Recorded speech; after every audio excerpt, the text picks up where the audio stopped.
Election in mind when they chose the theme for this year's lecture to center around the future of our dear country.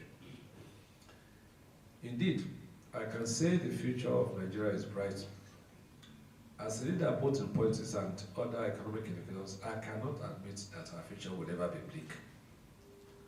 I am an optimist and believe strongly that with the right decisions and policies, we can change the narratives and the state of our nation currently to an enviable position within the shortest possible time. A few days ago, I had an audience with a diplomat, and in the midst of our discussion, the future of Nigeria came up for discussion. It wasn't so surprising for me to see that despite our current challenges, the international community still believes in a futuristic, economically buoyant Nigeria. In fact, many of them fear the endless possibilities that Nigeria can drive if we get our acts together. But to kickstart the process of development, we have to disavow our minds from the prevailing ethnicity and disunity that has enveloped our society. At every turn in the history of Nigeria, we have never achieved anything meaningful when we tilt towards regional or ethnic self-interest. This is evident from the pre-independence struggle. If you remember, until we formed a coalition of a united Nigeria with commitment and input from all regions and stakeholders in the country, we did not get independence. Our independence was to happen in 1953, after Chief Anthony Enaho's motion, but our disunity caused a setback.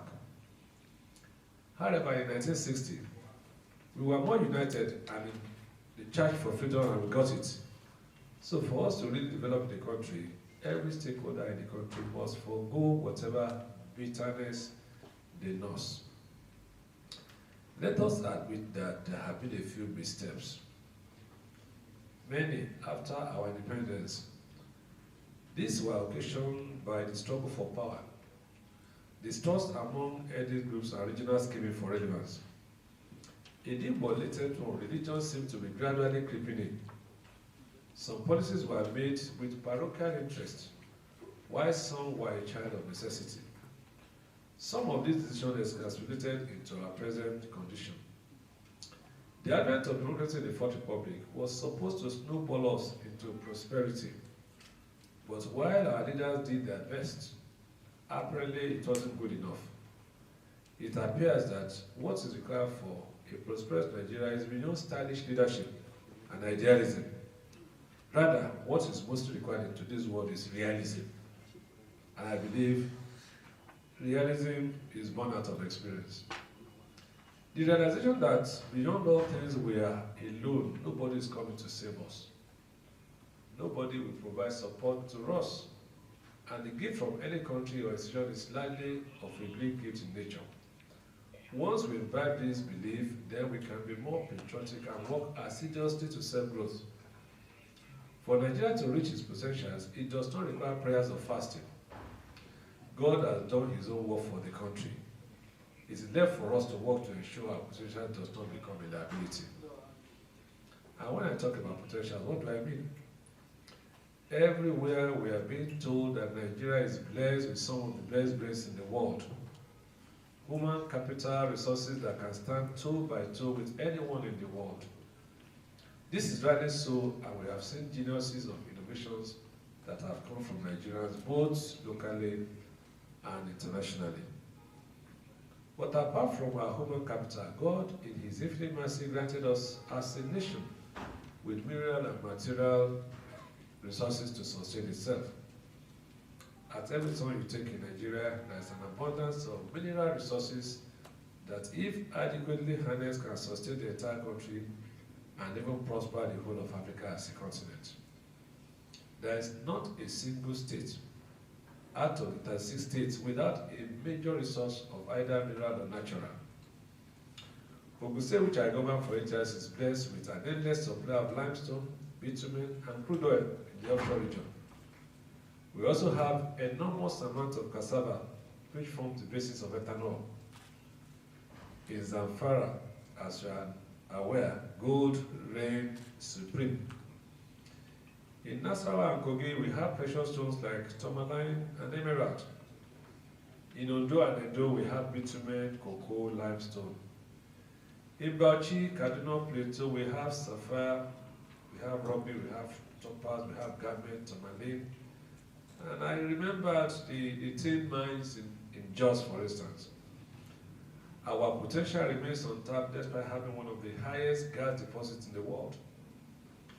Russia today virtually supplies the entire world with its gas needs. And you can see that despite the global sanctions against Russia, gas was not touched by the European countries. Japan, the greatest automobile producer in the world, has practically nothing. No single mineral resource. Yet, it is one of the most developed. So for us as a nation, with such much abundance, what we can achieve is best imagined. Our task has been cut out for us, clearly. We have to stop dreaming of a better Nigeria and start working towards achieving one. It is not enough to have passion and vision. Without a roadmap, dutifully followed, we will never leave the trenches. The only way we can leave the trenches is by putting into power individuals who are realists, not just PowerPoint presentations and well-written manifestos that end up in the dustbin of history. We need leadership that is, as they say in mathematical parlance, show working.